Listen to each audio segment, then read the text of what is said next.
महाराष्ट्राच्या भविष्यातील विकासाची वाटचाल पत्रकारितेच्या व्यासपीठावरून आम्ही आता मांडत आहोत। अर्थात विजन 2030 गेली 10 वर्ष थेट अचूक बिंदास्त या घोषवाक्यासह केलेल्या बातमीदारीसाठी सर्वत्र प्रसिद्ध असलेल्या तुमच्या पसंतीच्या जय महाराष्ट्र वृत्तवाहिनीचे हे महत्त्वाचे पाऊल आहे। आपण थेट तिकडे जाऊया। झालं होतं कुसुमाग्रजांचं, तात्यासाहेबांचं, आणि त्यांनी खूप सुंदर वाक्य म्हटलं की सत्कार सन्मान हा असामान्य धैर्याचा व्हावा, असामान्य शौर्याचा व्हावा, असामान्य दातृत्वाचा व्हावा, असामान्य कर्तृत्वाचा व्हावा, केवळ देवाच्या दयेनं किंवा देवाच्या दुर्लक्षामुळे वाढलेल्या वयाचा होऊ नये। आज आपण ज्या मान्यवरांचा सत्कार करणार आहोत त्यांनी केवळ व्यक्तिगत उत्थानासाठी, व्यक्तिगत उद्धारासाठी काम केलेलं नाहीये। आपली नोकरी करावी, फ्लॅट्स घ्यावे, 1 झाले 2 झाले, फार्म हाऊस घ्यावे, हे सगळेच जण करतात, पण त्या पलीकडे जाऊन समाजातल्या 25 लोकांसाठी, 100 लोकांसाठी, 1000 लोकांसाठी मला काय करता येईल, कोणाचं दुःख दूर करता येईल का, कोणाची समस्या सोडवता येईल का, काही रोजगार निर्माण करता येऊ शकेल का, नोकऱ्या मी काही हातांना देऊ शकेन का, असं काम त्यांनी केलेलं आहे। कृषी क्षेत्रात असतील, आरोग्य क्षेत्रात असतील, त्यांचा आपण उपमुख्यमंत्र्यांच्या हस्ते पुरस्कार देऊन गौरव करणार आहोत। ही पहिल्या सत्राची रूपरेषा आहे। आपण वाट पाहत आहोत उपमुख्यमंत्र्यांची, आणि त्यांचं आगमन झाल्यावर लगेचच आपण कार्यक्रमाला सुरुवात करणार आहोत।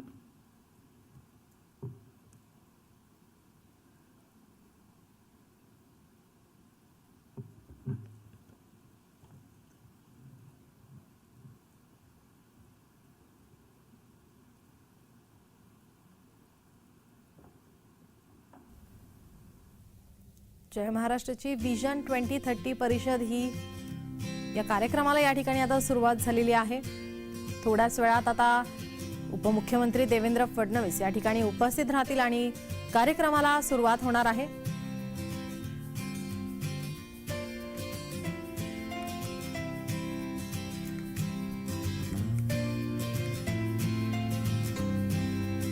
महाराष्ट्राच्या भविष्यातील विकासाची वाटचाल पत्रकारितेच्या व्यासपीठावरून आम्ही मांडणार आहोत। अर्थात विजन 2030 गेली 10 वर्ष थेट अचूक बिंदास्त या घोषवाक्यासह केलेल्या बातमीदारीसाठी सर्वत्र प्रसिद्ध असलेल्या तुमच्या पसंतीच्या जय महाराष्ट्र वृत्तवाहिनीचे हे महत्त्वाचे पाऊल आहे। विविध क्षेत्रातील मान्यवरांची उपस्थिती, त्यांचे विचारमंथन आणि सन्मान या कार्यक्रमात होणार आहे।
विजन 2030 कार्यक्रम सुरू आहे। आपण थेट जाऊयात।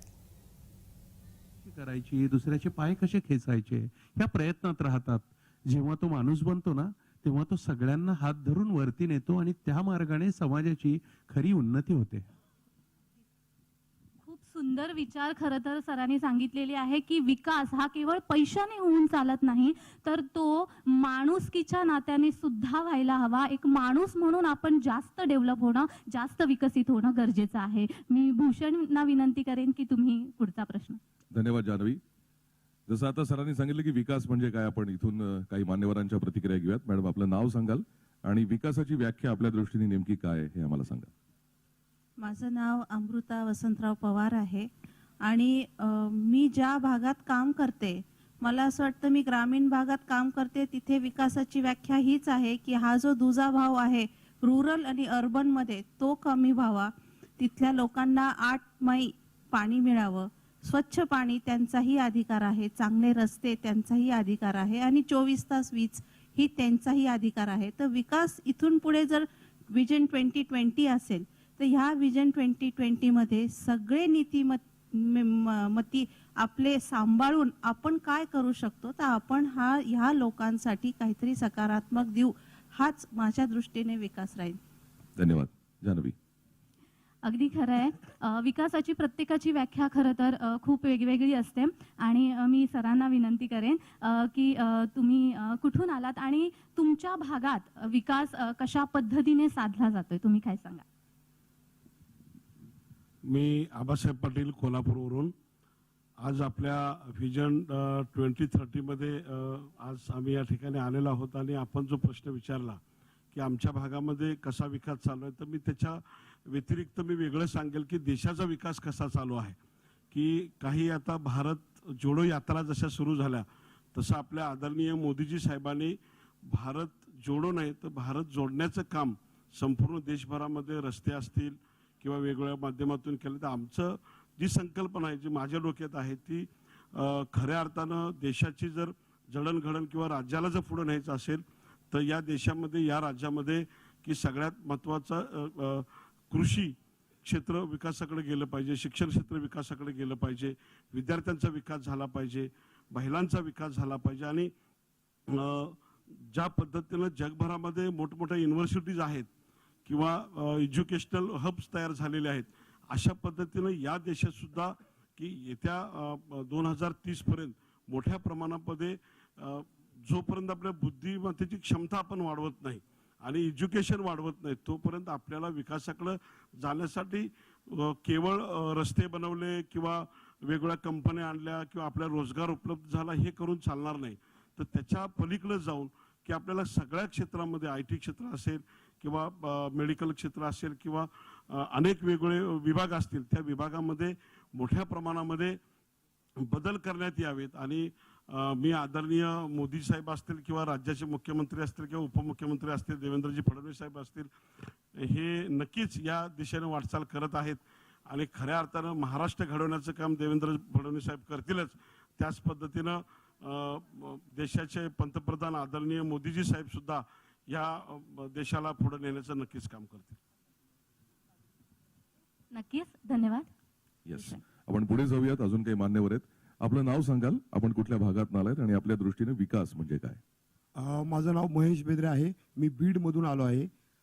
माझं प्रामुख्याने विकासाचं जर विजन जर मी म्हटलं तर भारत हा कृषीप्रधान देश आहे आणि या कृषीप्रधान देशाचा प्रमुख घटक हा जो आपल्याला अन्नदाता आहे. जो अन्नदाता म्हणजे शेतकऱ्याला जोपर्यंत शेतकऱ्याच्या शेवटच्या घटकापर्यंत विकास होत नाही तोपर्यंत आपण असे अनेक विजन ठरवू, मात्र शेतकऱ्याचा शेवटचा घटक जोपर्यंत विकास साधत नाही तोपर्यंत विकास हा पूर्ण होत नाही, अशी मी मत व्यक्त करेल. धन्यवाद. जान्हवी. शेतकऱ्यांच्या खरंच अनेक समस्या आपण पाहतोय. म्हणजे अजूनही शेतकरी जोपर्यंत विकसित होत नाही तोपर्यंत देश विकसित होणार नाही असं आपण म्हणतो आणि अगदी खरं आहे. कारण भारताची ओळखच सुरुवातीपासूनची कृषी प्रधान आहे. आता ती बदलते आणि ती अर्थात बदलायला हवी, पण शेतकरी हा जो मजबूत कणा आहे तो अर्थात बदलणार नाहीये, कारण ते भूषण आहे आपल्या देशाचं, ते बदलू नये.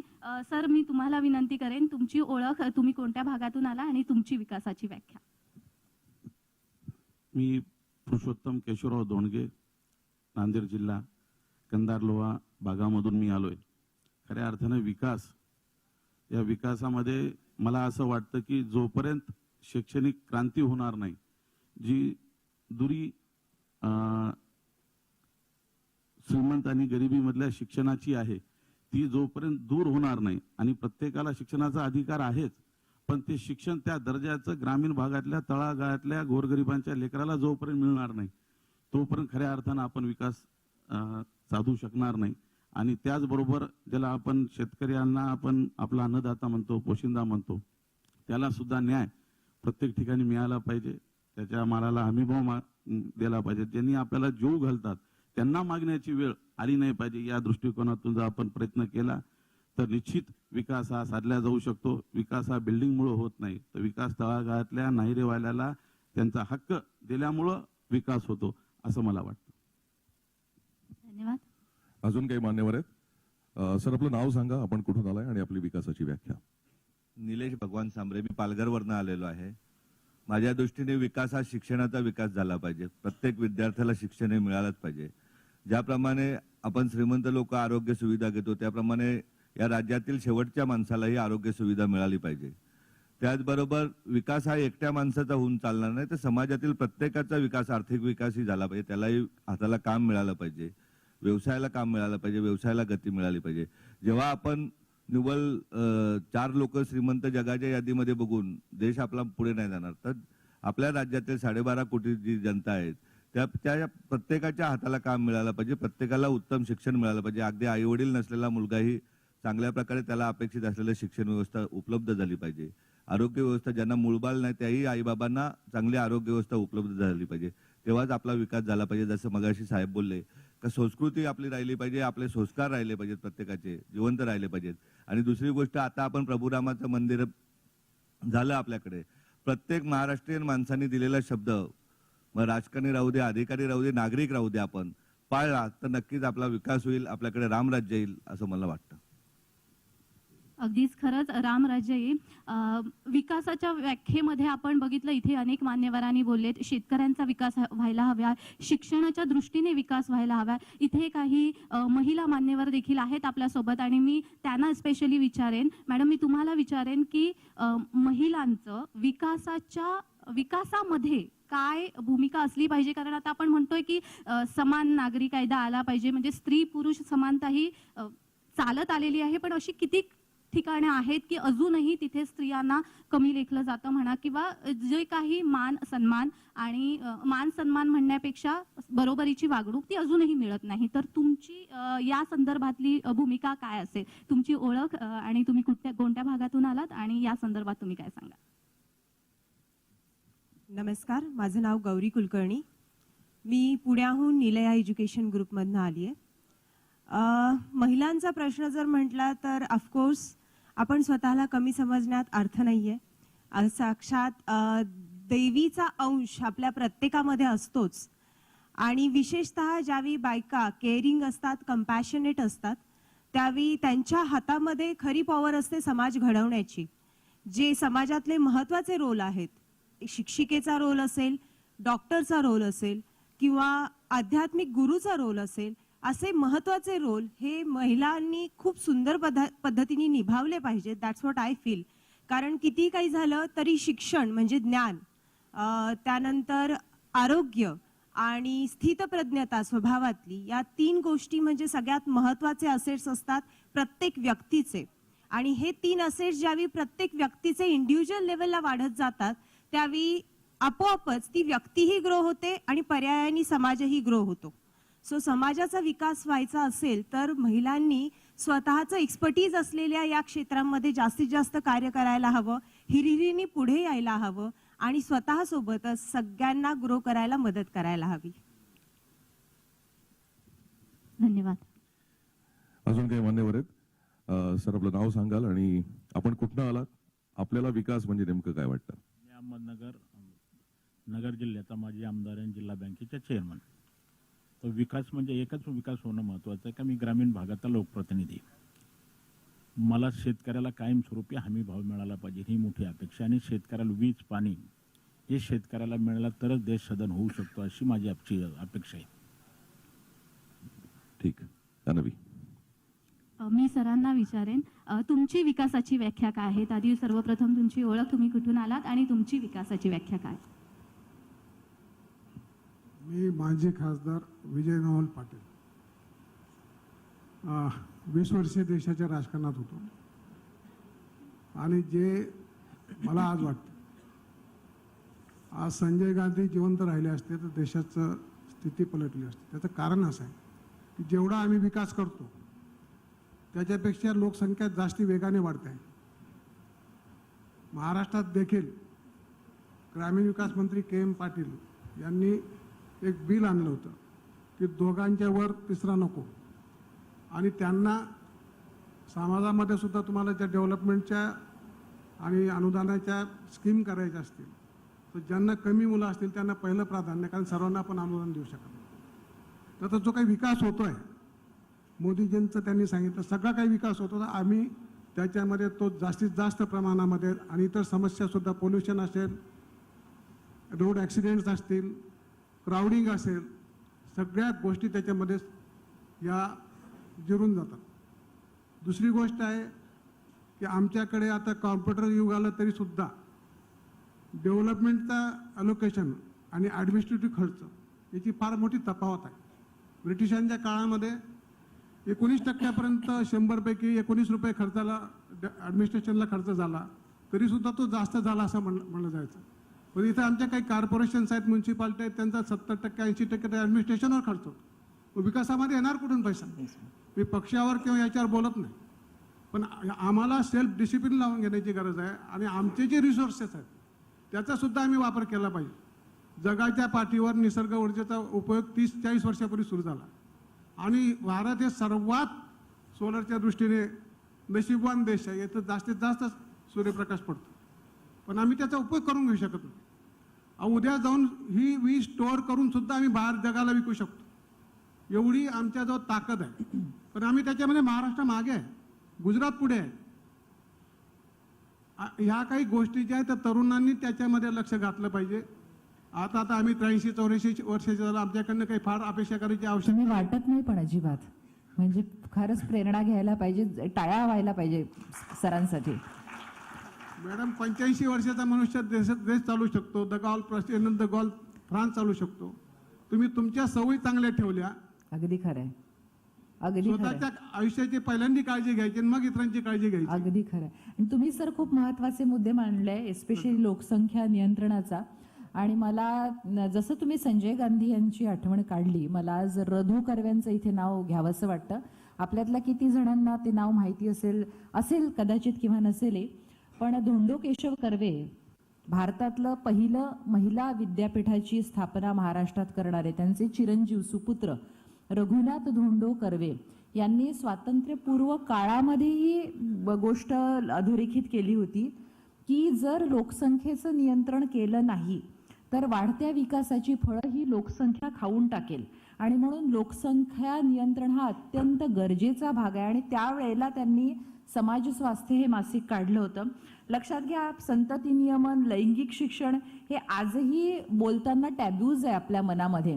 त्या काळामध्ये स्त्री पुरुष संबंध, लैंगिक शिक्षण यासारख्या विषयावर बोलणं, त्याचं मासिक काढणं, घरोघरी जाऊन त्याचा प्रचार करणं ही इतकी भीषण गोष्ट होती की रधोंवर संपूर्ण समाजाने बहिष्कार टाकला. त्यांची पत्नी जेव्हा गेली तेव्हा त्यांच्या पत्नीचं शव न्यायला कोणी नव्हतं. असा भीषण बहिष्कार, बॉयकॉट सहन करून ते आपलं कार्य करत राहिले आणि असे लोक महाराष्ट्राने देशाला दिलेले आहे. सरांनी सोलर एनर्जीचा महत्त्वाचा मुद्दा मांडला. ग्रामीण विकासामध्ये शेतकऱ्यांच्या उत्पन्नाला हमीभाव मिळाला पाहिजे, हा महत्त्वाचा मुद्दा तुम्ही मांडला. आणि मला इथे शरद जोशींची आठवण होते आहे की 1975ला युनोची स्वित्झर्लंडची नोकरी सोडून भारतामध्ये येणं आणि महाराष्ट्रात 23.5 एकर जमीन घेणं. आजही जर एखादा मुलगा अमेरिकेमध्ये काम करत असेल किंवा जावई मुलगी अमेरिकेत असेल तर लोक इनडायरेक्टली ते फ्लॉन्टिंग करतात, मिळवतात.